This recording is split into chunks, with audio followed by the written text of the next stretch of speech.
So what Jalen Brunson did last night is actually very rare. Going back to 1998, he's just the fourth player with a 40-point game and a late go-ahead bucket in a playoff game. The last time we saw it to clinch a series, 2019, Kawhi Leonard, legendary. He had 41 points, and that one that rattled around and in to knock out Philadelphia. The round before, it happened twice in those playoffs. Dame time, waving goodbye to OKC with the iconic three over Paul George. Dame had 50 in that game, and then it takes us back to Michael Jeffrey Jordan. Game 6, his last bucket as a Bull. MJ had 45, none more important than that crossover to end the series. And then Jalen Brunson last night. I mean, that's it. That's pretty much it. So, Jay Will feeling it. Let's break it down as only you guys can. The bucket Brunson beats the Pistons with. Alan and I are going to show you the critical point of the play that nobody has spoken about yet that's going to blow your mind at home. Alan, let's first off set it up, okay? Take me into this first part, Alan, and what you're seeing. Well, you'll watch what the Knicks are going to do here is load up on this side of the floor. As you'll see, Deuce McBride's going to relocate. Now they got 3 players on this side of the floor, the left side of the floor. And Brunson's a lefty, Jay. All right, so as we look at this, just look at this first off. Look at all these players here and one player on this side. That's something to pay attention to first. The beautiful part, Alan, that you made mention of, look at the hand tap on the ghost screen, because you're going to see a ghost screen come up from this point of the side of the court here. It's going to come up here. That's a ghost screen. He's going to slip it, okay? So the screen comes up, Alan. Make the point here on this one. Right, watch there's no screen. It's just tag in. Look at those hands. And Thompson's feeling, this was a physical series. He's feeling like impact's coming. I got to brace for it, but no impact came. This is something that people have not talked about yet. Pay attention to this. If you're Thompson, who's done a great job on Jalen Brunson the entire game down the stretch, look at this angle here. If there's one place you want to send him, you want to send him left. Dennis Schroeder, Cade Cunningham should be in the pocket saying, bring him my way, bring him my way. Don't let him go right.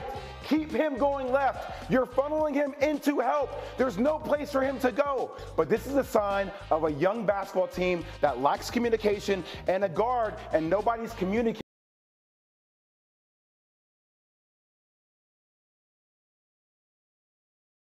Tape parade, okay? Because the Celtics have dominated them in this season.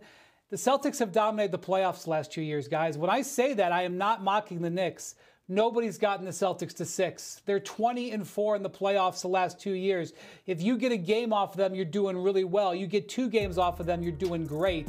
You're trying to outlast them a little bit because, sometimes they get, injured. Right now, Jrue Holiday missed the last 3 games of their first-round series with a hamstring injury, and you would say, boy, Jrue Holiday against Jalen Brunson, that's a vitally important matchup, except for they've got Derek White, another all-NBA level defensive player.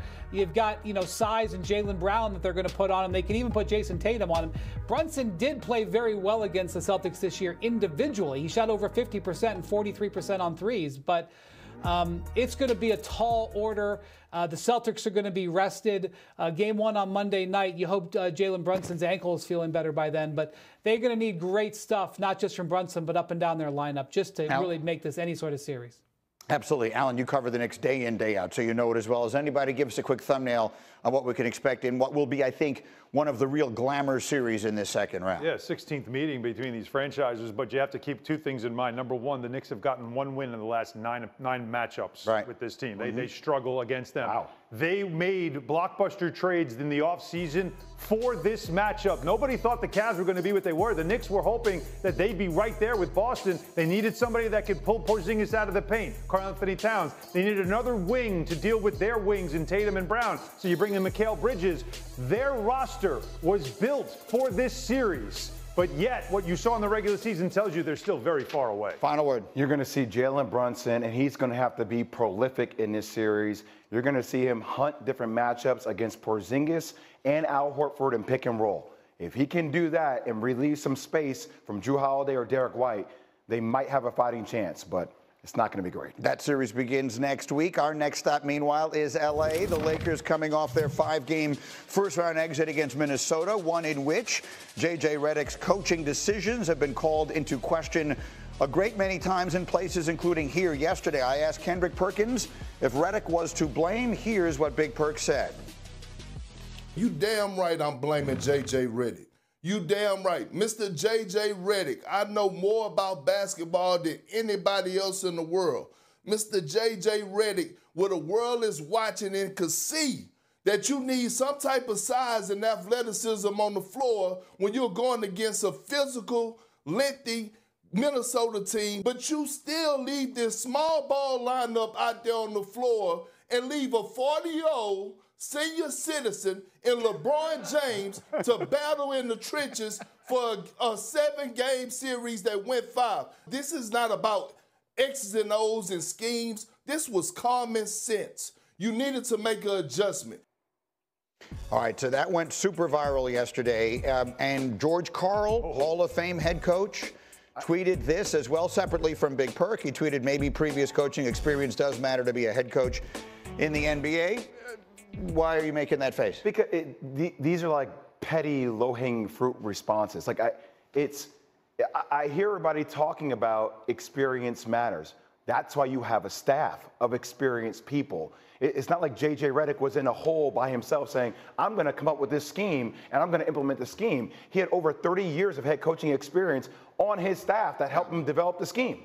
Just for the record. I hear that. Just for the record. I hear that. And when people are trying to make it like there's... The head coach is always going to be the guy that takes all the... I understand that. You were saying this the Every other day. coach has a... Agree. I agree. When you were talking about Tom Thibodeau the other day, you were saying the same thing. The head coach has to wear all the credit, take credit and the blame. Look, you want to be a head coach? I thought Michael Wilbon said it perfectly on our air yesterday. There's accountability there. Do you take blame? You take no. It's his responsibility. Agreed. That's your job. When you're the head coach, this is your job. If you want your life to be easy, do what I do. Sit here after the result has been decided and analyze what just happened. That's a hell of a lot easier than in the fire, making decisions in the moment and then living with the consequences. JJ did. He took a few calculated risks. They didn't work. When that happens, you're going to get the blame, the responsibility, whatever word you want to attach to it. Does it make him a bad coach? Does it make him a bad guy? Does it make him dumb? It doesn't any of those things. He's a good coach. He's a very good guy. And he's a very smart guy. But he took a bunch of calculated risks. They didn't work. When you do that and you're a head coach, you're going to get the blame. That's I agree. life. This is the second time this week that you and I have been in an argument, and I love it. So I think we're saying the same thing. Yeah, no, we're not. You're agreeing here. We're arguing over whether or not we're arguing. Agreed. But the thing is, I just don't like when it gets framed as who deserves the blame, all the blame. Like it's just that calculated decision that he made in Game 4 or those smaller things that require, that's the reason why they lost. I hear you. And I'm going to get Wendy in a second, but very quickly. The not making the adjustment that Big Perk is referring to. It's not just that. I so vehemently disagree with Perk. There were a ton of adjustments that were made in multiple games. But not with anybody over 6'9". I mean, that's I agree. What he's so saying. I'm not absolving JJ of every single thing. The Jackson Hayes thing is mind-baffling to me. I think that's but obviously he does not have trust in Jackson Hayes if you're looking down your bench. And the one big guy on your roster, you're not going to play. Let me give Windman the final word on this. Wendy, go. You go to any great coach. I don't care if you talk about Phil Jackson, Greg Popovich. I'm sure John Wooden and Red Auerbach would say the same thing. And you say, what was your first year of coaching like? And they're going to grab their head because they know that as great as a coach as you might be, you know in your first year you're going to make mistakes. J.J. Redick may not today be able to look back and say it, but sometime he's going to look back and say, my God, that first playoff series, I made some mistakes. He's just going to. And maybe the Lakers could have overcome it. Maybe it wouldn't have mattered. He made mistakes. We don't need to beat him up about it. It happened. He, at some point, I believe, will admit that. And then you try to move on. When the Lakers hired a coach in their 30s who'd never been a head coach before, they were betting on somebody who could be a superstar, which is absolutely on the table. And they were accepting that they were going to go through the growing pains, which is what we just saw. Yeah, I think that's really well said.